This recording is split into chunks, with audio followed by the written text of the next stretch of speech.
नमस्कार साथियों, स्वागत है आप सभी का अंकित इंस्पायर्स इंडिया पर। गला खराब है लेकिन सेशन पूरी ऊर्जा के साथ करने का मन है।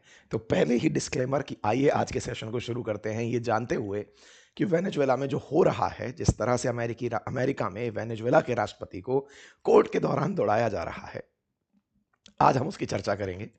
आप में से कुछ साथी कह सकते हैं कि सर जरूरत क्या है सेशन करने की जब गला खराब है। दिमाग सही है, गला खराब है तो कैसे अभिव्यक्त करूं, तरीका केवल यहां पर आकर केंद्रित हो गया है। तो प्लीज मेरे साथ में अगर बियर कर सकते हैं तो सेशन में आगे बढ़े, अदरवाइज रहने दे सकते हैं। चलिए तो शुरू करते हैं। तो चर्चा वेनेजुएला की है। वेनेजुएला के निकोलस मादुरो को अमेरिका में जो हाल मिल रहा है, ट्रीटमेंट मिल रहा है, उसकी तो चर्चा करेंगे ही। लेकिन वेनेजुएला में फिर से हमले होने शुरू हुए हैं। अब ये हमले कौन कर रहा है आज के सेशन में वो जानेंगे। साथ में चर्चा इस बात की होगी कि संयुक्त राष्ट्र के अंदर आपात बैठक हुई है।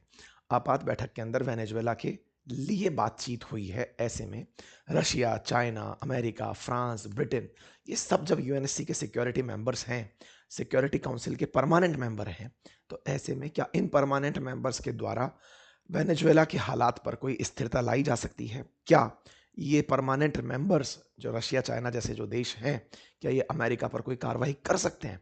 क्योंकि यूएनएससी का जो फैसला है वो अमेरिका के खिलाफ क्या आ सकता है, आज के सेशन में इसका जिक्र होगा। और क्या मायने होंगे इन सब चीज़ों के, चलिए शुरू करते हैं साथियों। जैसा आप देख रहे हैं, वेनेजुएला के राष्ट्रपति निकोलस मादुरो इन दिनों अमेरिका में हैं अपनी पत्नी के साथ। ये कभी अमेरिका में इस तरह से होंगे ये इन्होंने नहीं सोचा था। आज ये अपराधी की तरह ट्रीट किए जा रहे हैं। इन्हें अमेरिकी कोर्ट के सामने प्रस्तुत किया गया है जैसे कि ये अमेरिका के अपराधी हों। अमेरिका इन्हें बिल्कुल वैसे लेके गया है कि ये व्यक्ति हमारे देश के अंदर आतंक, ड्रग्स और लोगों को ह्यूमन ट्रैफिक किया करता था, इसलिए हम इसे अपना अपराधी बनाकर यहां लाए हैं। तो अमेरिका जिस व्यक्ति के साथ इस तरह का ट्रीटमेंट कर रहा है, जिसके लिए खुद मादुरो प्लीड कर रहे हैं कि आई एम नॉट गिल्टी, मैं कोई अपराधी नहीं हूं, मैं एक देश का राष्ट्रपति हूं। पूरी दुनिया ने जो ये नव उपनिवेशवाद और साम्राज्यवाद का दौर निकोलस मादुरो के केस में देखा है, उससे निश्चित ही आने वाली दुनिया बहुत से सवाल खड़े करेगी। क्योंकि यहां से जो स्टैंडर्ड सेट होंगे वो ये कि आप अपने अपराधी को, अगर आपसे वो कमजोर है, आप देश के राष्ट्राध्यक्ष को ही उठा कर ले आए। आने वाले समय में हो सकता है भारत सरकार पर यह प्रेशर बने कि वो बांग्लादेश में, बांग्लादेश भारत के विरोध में जो प्रदर्शन करने वाले लोग हैं उन्हीं को पिक करके ले आए। हो सकता है कि चाइना ताइवान के राष्ट्रपति के साथ ऐसा कर दे। हो सकता है कि यूक्रेन के जेलेंस्की के साथ रशिया ऐसा कर दे, या खेमनेई के साथ इजराइल ऐसा कर दे। ये तमाम वो ऑप्शंस हैं जो यहां पर बनते हुए दिखाई देते हैं। इसीलिए इनकी चर्चा किया जाना बहुत जरूरी है। क्योंकि वेनेजुएला में जो हो रहा है वो किसी के सामने छुपा नहीं है। वेनेजुएला के अंदर फिलहाल अमेरिकी इंटरेस्ट अब जग जाहिर हो चुके हैं। तेल को पाने के लिए अमेरिका जो काम कर रहा है, उस काम को अब वो खुलेआम बोल रहा है कि वेनेजुएला मेरा है और अब ग्रीनलैंड मेरा होगा।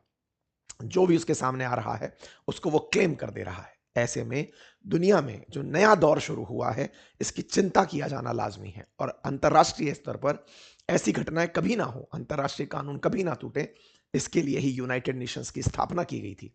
यूनाइटेड नेशंस की स्थापना के बाद यूनाइटेड नेशंस के अंदर परमानेंट मेंबर्स बनाए गए थे जो शक्ति संतुलन का सिद्धांत की पालना करते। दुनिया के 5 बड़े देश अमेरिका, ब्रिटेन, फ्रांस, चाइना और रशिया, इन देशों को यह जिम्मेदारी दी थी कि वो पूरे ग्लोब में इस तरह का किसी भी देश की संप्रभुता पर उल्लंघन नहीं होने देंगे। लेकिन ऐसे दौर में आज अमेरिका खुद किसी देश की संप्रभुता का उल्लंघन करता है, एक देश के राष्ट्रपति को अपना अपराधी बनाकर खुद के साथ लेकर चले जाता है। जो ये ट्रेंड सेट किए जाते हैं, इनकी चर्चा होना आज जरूरी है। समझेंगे कि यूएनएससी ने इस पर क्या किया। इन सारी बातों की चर्चा करते समय फिलहाल आपको यह बता दें कि ये वेनेजुएला के अंदर गोली चलने की आवाज़ें रात भर सुनी गई हैं। जिस समय आप ये सेशन सुन रहे हैं, इस समय वेनेजुएला में रात है और इस समय पर यहाँ पर गोला बारूद की आवाज़ें सुनाई दे रही हैं, बम्बार्डमेंट्स हो रहे हैं।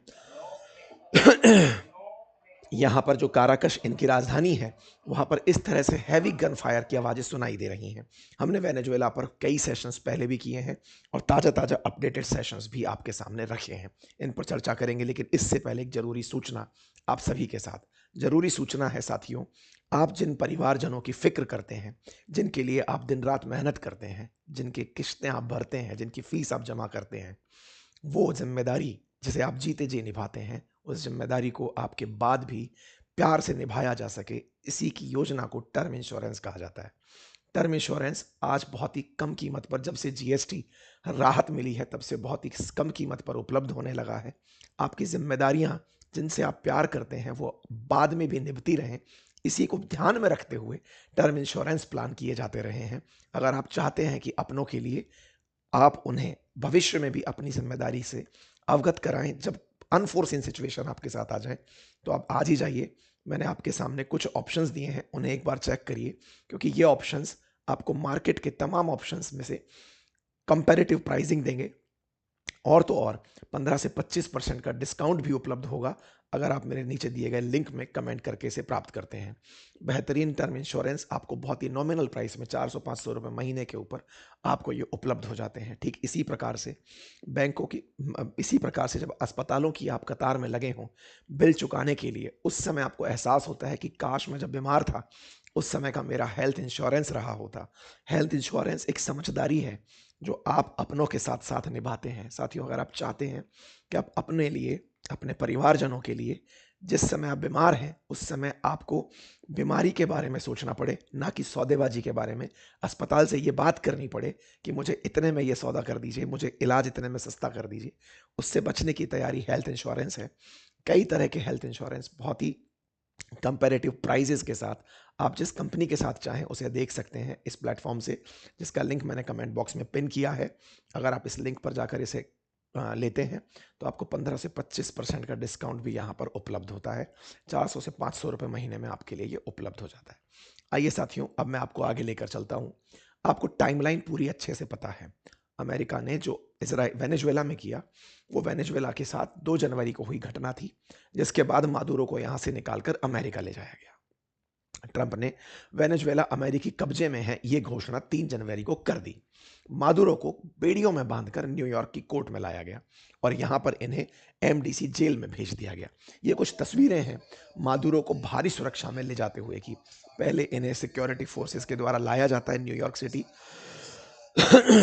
इनकी वाइफ और मादुरो दोनों को हेलीकॉप्टर में बिठा करके कोर्ट में पेश करने के लिए ले जाया जा रहा है। जिस जगह पर इनको डिटेंशन सेंटर में रखा गया है, इनके ऊपर अपराध तय किया जाएगा कि न्यूयॉर्क कोर्ट के अंदर कि आपने अमेरिकन्स के साथ ये ज्यादती की है। अमेरिका के कानून ये तय करेंगे कि मादुरो पर क्या फैसला करना है। लेकिन बड़ा सवाल ये है कि किसी देश के ऊपर अमेरिका की न्यायपालिका का कानून कैसे चल सकता है।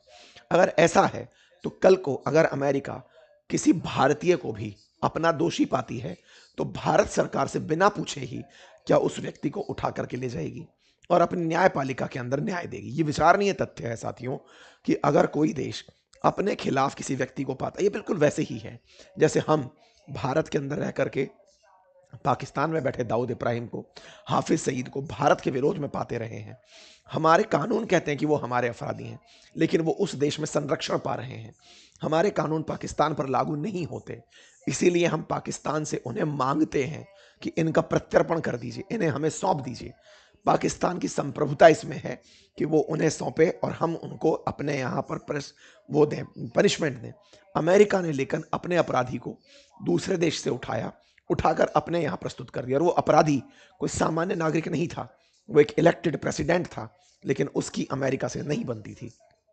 इसीलिए अमेरिका ने इसे उठाया और अपनी न्यायपालिका में यह कहते हुए प्रस्तुत किया कि साहब इस व्यक्ति की सरकार के चलते ही अमेरिका में इतने लोगों की मौत हुई है, यही हमारे देश के अंदर ड्रग्स भेजता है।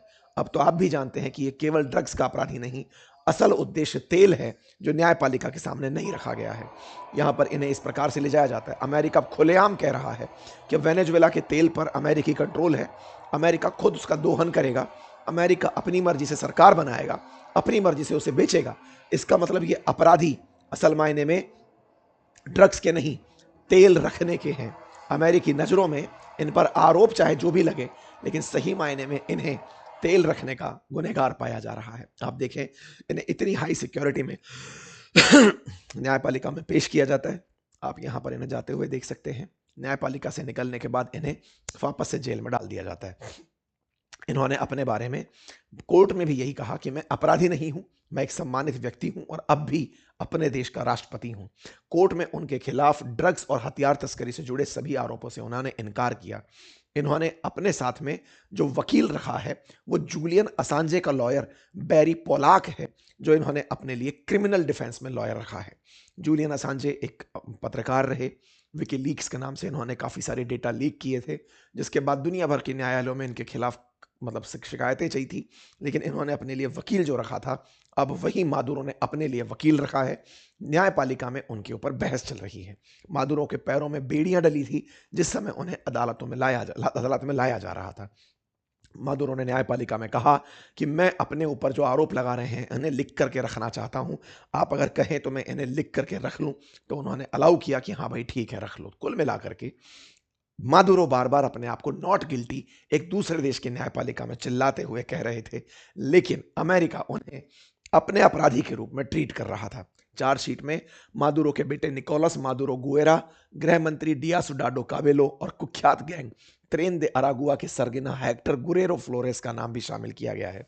अमेरिका इन्हें विदेशी आतंकी संगठन मानता है और मादुरो पर तो मशीन गन रखने का भी आरोप लगाया है, जिसकी सुनवाई मतलब जिसके लिए लंबी सजा इन पर हो सकती है। आप सोच कर देखिए, एक देश का राष्ट्रपति है, स्वतंत्र देश का राष्ट्रपति है, वो अपने पास में मशीन गन रखता है, न्यूक्लियर बॉम्ब रखता है, चाहे जो रखे, लेकिन अमेरिका कहता है कि तुम मशीन गन रखते हो, इसलिए तुम्हारे ऊपर और बड़ी सजा हो सकती है। और तो और उम्मीद की जा रही है कि इन्हें हो सकता है कि मृत्युदंड तक की सजा यहां पर सुनाई जा सकती है। अगली सुनवाई अब इनकी 17 मार्च को होगी। अब ये 2-2.5 महीने तक के लिए जेल में चले गए हैं। विचारणीय तथ्य है, एक देश का राष्ट्रपति एक दूसरे देश की न्यायपालिका में अपने आप को नॉट गिल्टी प्रूव कराने के लिए चिल्ला रहा है कि मैंने कोई गलती नहीं की है, और वो अपने ऊपर लगे आरोपों से बचने के लिए क्रिमिनल लॉयर रखकर बैठा हुआ है। दुनिया ने फिलहाल ये जो नव साम्राज्यवाद या फिर नव उपनिवेशवाद का दौर देखा, जिसमें अपने विरोधियों को ये जो उठाने का मिसाल अमेरिका ने पेश की है, ये बहुत दूर जाकर फटेगी। ये कितना दूर तक जाएगी ये आने वाला समय बताएगा। किसी भी देश को इस तरह के कृत्य से अमेरिका मोरल रूप से टोकने की काबिलियत खो देगा। दुनिया भर में डेमोक्रेसी की राग अलापने वाला अमेरिका, अंतर्राष्ट्रीय कानूनों का हवाला देने वाला अमेरिका, यूएन की सत्ता स्थापित करने वाला अमेरिका आने वाले समय में अपने इस कृत्य से खोने का मोरल राइट खो देगा, बोलने का मोरल राइट खो देगा। ये अपने आप में बहुत ही मतलब रिग्रेटफुल थिंग है अमेरिका के लिए। खैर, मादुरो के समर्थक और मादुरो के विरोधी जब वो न्यायपालिका में थे आपस में भिड़ गए। ये तस्वीरें उनके भिड़ने की दिखाई दी। मतलब अमेरिका में इस समय बड़ी संख्या में, विशेष रूप से न्यूयॉर्क में जहां पर मदनानी मेयर बने हुए हैं, वो खुद इस गिरफ्तारी का विरोध कर चुके हैं। बड़ी संख्या में लगभग 7 लाख के आसपास वेनेजुएला के लोग न्यूयॉर्क में बताए जाते हैं। ऐसे में न्यूयॉर्क में प्रेजेंट वेनेजुएला के कुछ लोग इसका मादुरो का विरोध करते हैं और कुछ लोग मादुरो का समर्थन करते हैं। ऐसे में जब वो न्यायपालिका के सामने आए तो उन लोगों में आपसी क्लैश देखने को मिला, एक तरफ समर्थकों का और एक तरफ विरोधियों का। अमेरिका में अभिव्यक्ति की इस आज़ादी को दिखाने का जो तरीका है कि देखिए, आप हमारे देश में कुछ भी व्यक्त कर सकते हैं, लोग यहाँ पर दिखाई जरूर दिए, लेकिन अमेरिका ने जो किया वो आने वाले समय में निश्चित ही एक अलग मिसाल कायम करेगा। यूनाइटेड नेशन सिक्योरिटी काउंसिल इस बात पर चर्चा करने के लिए बैठी। आज दुनिया ने पहली बार ये रियलाइज किया कि यूएनएससी में किसी के पास कोई ताकत नहीं है। साथियों, आप सभी को मालूम होगा, जब द्वितीय विश्व युद्ध हुआ था उसके बाद शक्ति संतुलन रहे, कोई एक देश दूसरे देश पर जबरन हमला ना कर दे, इससे बचने के लिए ही सुरक्षा परिषद बनाई गई थी। सुरक्षा परिषद में 5 परमानेंट मेंबर रखे गए थे जो हमेशा परमानेंट रहेंगे, जिसमें रशिया, चाइना, अमेरिका, फ्रांस और ब्रिटेन थे, और 10 नॉन परमानेंट मेंबर रखे गए थे। यहां पर उन सब के बीच में 10 नॉन परमानेंट मेंबर बदलते रहते हैं। इनमें Bahrain, Colombia, Congo, Denmark, Greece, Latvia, Libya, Pakistan, Panama, Somalia, ये फिलहाल नॉन परमानेंट मेंबर है। 2-2 साल के लिए ये बनते हैं। और 5 परमानेंट मेंबर हैं जो हमेशा यहां पर रहेंगे। ये वो देश हैं जो किसी देश पर अगर कोई दूसरा देश अपराध कर दे तो अपराध करने पर ये यूनाइटेड नेशन सिक्योरिटी काउंसिल के हवाले से तय करते हैं कि उसे इस अपराध से रोकने के लिए सुरक्षा परिषद अपनी तरफ से फोर्सेस भेजेगी या फिर उसके खिलाफ कोई कार्रवाई करेगी। बड़ा सवाल है। सोचकर देखिए कि यूनाइटेड नेशंस के ये सभी मेंबर्स इकट्ठे होते हैं अमेरिका के खिलाफ बात करने के लिए या उसके समर्थन में बात करने के लिए। 5 परमानेंट मेंबर्स में से विचार करिए कितने लोग विरोध में खड़े रहे होंगे। 3 लोग प्रॉपर विरोध में चले गए, रशिया, चाइना और फ्रांस। बड़ा सवाल। अगर ये 3 लोग विरोध में चले गए तो क्या अमेरिका पर अब कार्रवाई हो जाएगी? आंसर है नहीं। साथियों, यूनाइटेड नेशंस इतना ज्यादा अब भोंडा रह गया है, इसका कोई औचित्य नहीं रह गया है। पूछिए कैसे? सवाल यह है कि यहां पर सबको एक साथ यूनानिमस होकर वोट देना होता है। पांचों परमानेंट मेंबर अगर एक साथ मत तय करें तब जाकर किसी को एक्शन करने की आजादी होगी। यूएनएससी की ये मीटिंग बिल्कुल मीनिंगलेस है, क्योंकि 5 में से एक देश खुद अमेरिका है।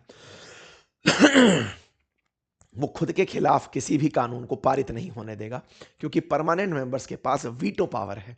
अर्थात वीटो का मतलब कि मना कर दिया। मान लीजिए कि 5 देशों ने मिलकर के एक कानून पारित किया कि चलो अमेरिका की निंदा करते हैं, अमेरिका पर कार्रवाई करेंगे।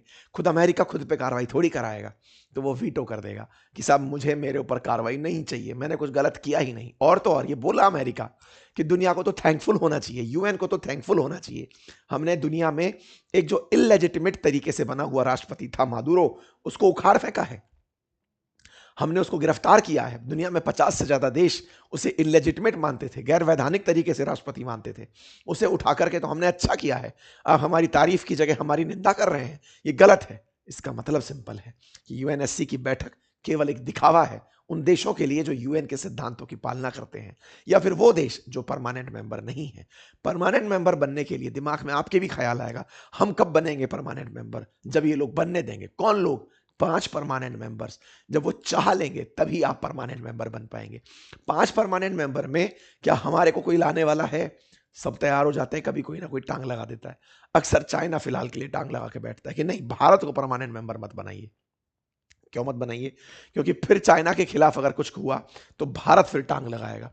कुल मिलाकर के यूएन के बनने के बाद आज यूएन लाचार जब दिखा कि किसी एक ने कानून तोड़ा, बिल्कुल वैसे ही है कि रशिया के खिलाफ यूएन कोई प्रस्ताव पारित नहीं कर पाया था। क्यों नहीं कर पाया था? जब रशिया ने यूक्रेन पर हमला किया तो यूएनएससी कुछ नहीं कर पाया, क्योंकि रशिया खुद के खिलाफ थोड़ी ना वीटो, मतलब खुद के खिलाफ थोड़ी ना आदेश पारित करवाएगा, वो वीटो कर गया था।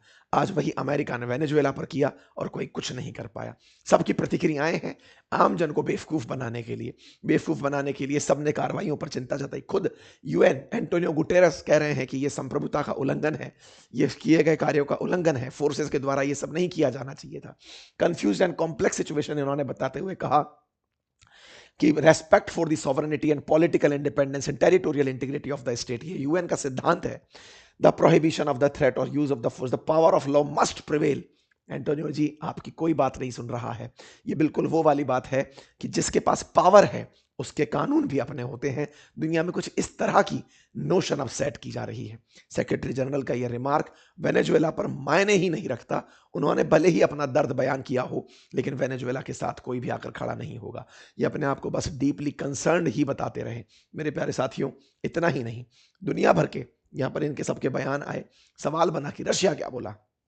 रशिया केवल यही कहता रहा, we firmly condemn the act of armed aggression by the US against Venezuela in breach of all norm of international law. We call upon US leadership to immediately release legitimately elected president of an independent state.